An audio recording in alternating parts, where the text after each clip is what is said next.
welcome to our study. We're grateful that you're engaged in this research with us. And I'm going to spend a few minutes here at the beginning to give you a little bit of guidance around how to participate to your best advantage in the mindful movement activities that we have for you in the subsequent weeks. So the first thing that I want to acknowledge with you is that we recognize people coming into this study have come in with various issues with mobility, and that for that reason we have chosen to provide this intervention, this mindful movement intervention, as a seated practice.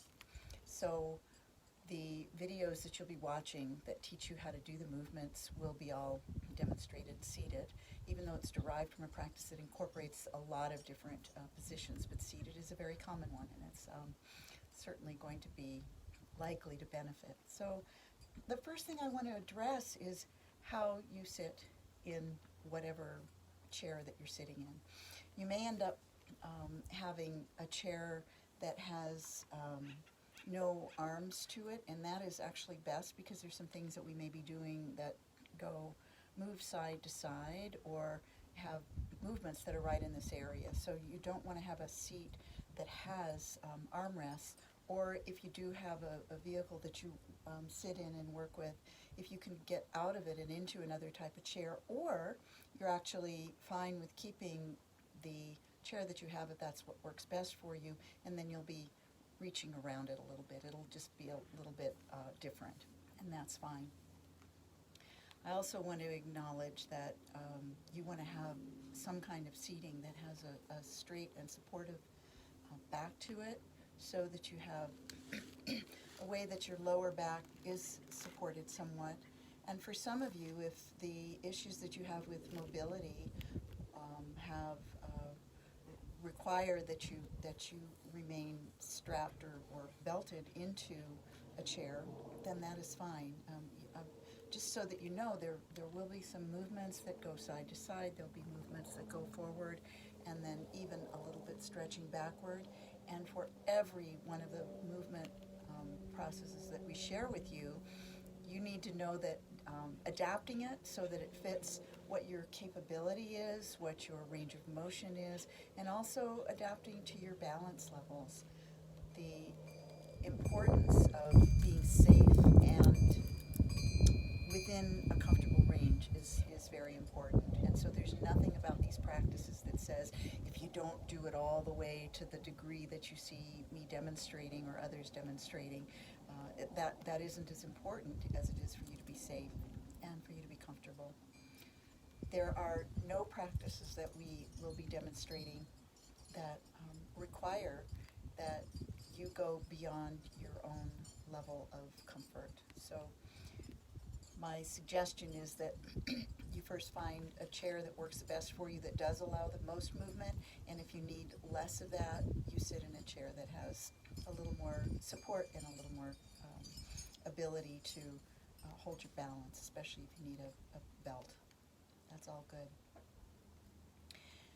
The second thing that I wanted to talk through was that this practice is derived out of several different traditions, but you'll see that there are things that are being taught that incorporate kind of a meditative state and a focus on the breath. So if I were to say what is most important for you to be able to experience in this practice, it's much less about if I'm telling you to bring your hands up and then turn them over and then bring them back down again, much less about getting the movement exactly right, much more about using the movement in coordination with a breathing practice that helps really relax you. So here's an example. Take your hands, place the palms forward. If you have an armrest that's in the way, then you can put them a little bit out like this. And then raise the arms up slowly as you inhale. Turn the palms and then let the hands float down as you exhale. You can do this a few more times where you get the feeling of the flow. Inhale and exhale. Inhale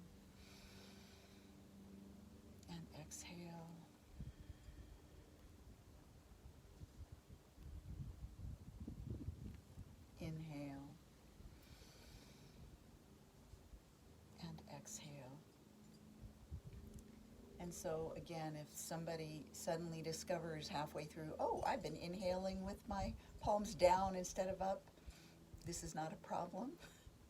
Shift it once you recognize it, and don't worry, you've been getting the gist of the exercises by just doing the breathing and the movement in sync.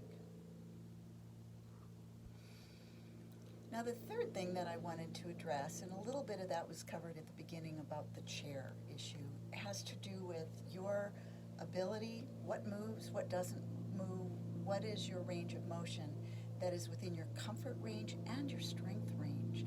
So while most of what we're doing will be focused on the upper body, there will also be some things where there's a little bit of attention paid to the lower part of your body. And if that's not a part of your body that moves, that has strength, that is able to follow with the program, it's fine. If there are parts of your upper body that are not able to move or follow the movements that are being demonstrated, that's okay too. Here are a couple of ways to handle that.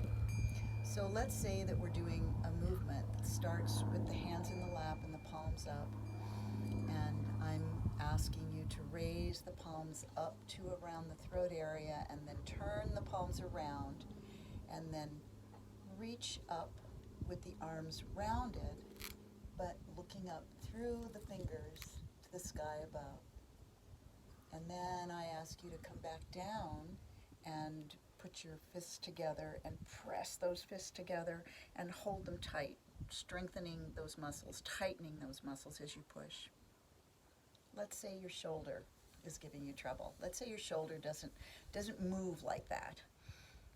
I'll show you how you might want to try to do that then. If your shoulder doesn't move like that and your arm cannot be lifted in that way, use the arm that does work as best you can and use the other arm only as far as it's able to go, even if it's paralleling it. And so as you reach up, if the other arm won't go up because of a shoulder issue,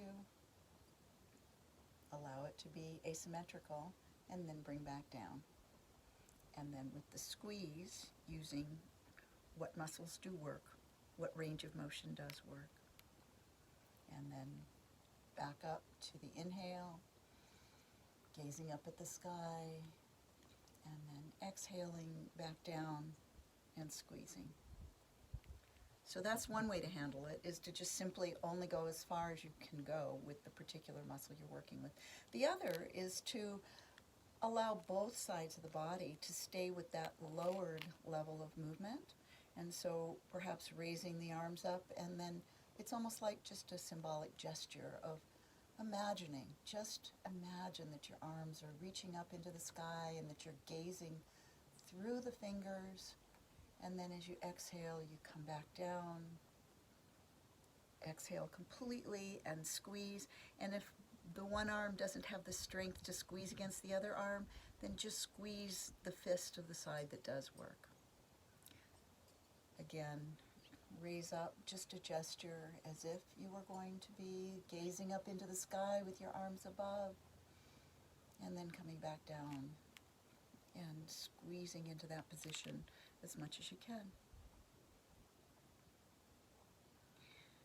There will be options offered throughout. There are sometimes you'll be watching people who are sharing the teaching or the practice seated, but may not be reminding you of those things. So again, the reminder is to stay with what you can do, to stay with what's comfortable, and to be able to use your imagination, especially in that last example, for what it is that your body might be able to do. And over time, sometimes, for some people, it begins to change a little with the practice over the weeks. And if it doesn't, if this is like a permanent mobility loss or range of motion, permanent loss, practice with your mind. Use the breath, use the little bit of gestures and the motions to be practicing as if you are just simply using your mind to imagine the movement. So as we go into the various practices, you'll see that there are some videos that are of different people, and some of them have different backgrounds in training. You may hear things that are being brought into the teaching that come from traditional Chinese medicine, things that have to do with getting in touch with the elements of nature. That is something that we'd like to have incorporated in all of them, but they're not always mentioned. So one idea would be to think about finding a way to practice where you either are outdoors or you have a view of the outdoors, where you get a sense of the beauty of nature really just having a very relaxing effect on the heart and the mind. Another would be to keep in mind that some people may move faster, some may move slower. Some of the movements you see in some of the videos may be called the same thing, but performed a little differently. And that goes back to the first thing that I was talking about, that performing these things exactly right, in many cases there isn't a right or wrong, depending on where that particular tradition was drawn from. Some very similar movements might be done with slightly different angles of the wrist or the hands, and all of that, it still is right, it's still correct. So worry less about correct movement and be more concerned with finding the flow and the rhythm of the movement with the breath. Another thing that you might see is that some of the exercises that are taught are done at different speeds or with different levels of either relaxation or isometrics. So although some of the videos you may be watching may have almost none of the strength-oriented kinds of things where you're pressing hard or squeezing hard with your muscles, there are other videos that will make up for that and make sure that you do have enough that is that strength training kind of orientation.